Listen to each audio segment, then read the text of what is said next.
Hello मित्रों, SSP online class में आपका स्वागत है।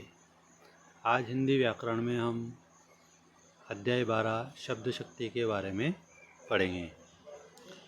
क्लास स्टार्ट करने से पहले सभी चैनल को लाइक करें, शेयर करें और सब्सक्राइब करें। बेल आइकन बटन को प्रेस करें। चले स्टार्ट करते हैं क्लास को। शब्द शक्ति की परिभाषा। वर्णों के सार्थक समूह को शब्द कहते हैं, किंतु किसी शब्द का अर्थ उसके प्रयोग पर निर्भर करता है। अतः शब्द में अंतर्निहित अर्थ को प्रकट करने वाले व्यापार को शब्द शक्ति कहते हैं। प्रत्येक शब्द में वक्ता के अभीष्ट अर्थ को व्यक्त करने का जो गुण होता है वह शब्द शक्ति के कारण ही होता है। शक्ति के अनुसार शब्द 3 प्रकार के होते हैं: वाचक, लक्षणक और व्यंजक। वाचक शब्द द्वारा व्यंजित अर्थ वाचार्थ या अभिधेयार्थ कहलाता है। लक्षण के द्वारा आरोपित अर्थ लक्षणार्थ कहलाता है तथा व्यंजक शब्द के द्वारा प्रकट अन्य अर्थ या व्यंजित भाव व्यंग्यार्थ कहलाता है। शब्द एवं अर्थ के संबंध के अनुसार शब्द शक्ति 3 प्रकार की होती है: अभिधा, लक्षणा, व्यंजना। अभिधा शब्द शक्ति। अभिधा शब्द शक्ति की परिभाषा देते हुए रामदीन मिश्र ने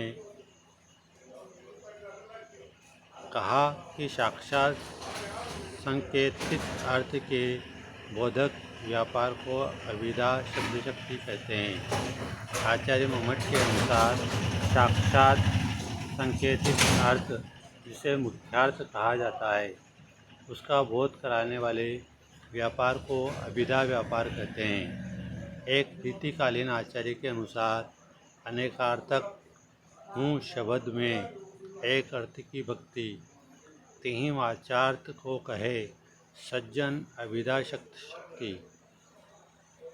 उपयुक्त परिभाषाओं के आधार पर हम कह सकते हैं कि किसी शब्द के मुख्यार्थ का, वाचार्थ का, सांकेतिक अर्थ का, सरलार्थ का, शब्दकोशीय अर्थ का, नामवाची अर्थ का, लोक प्रचलित अर्थ या अभिधेय अर्थ का बोध कराने वाली शक्ति अभिधा शब्द शक्ति होती है।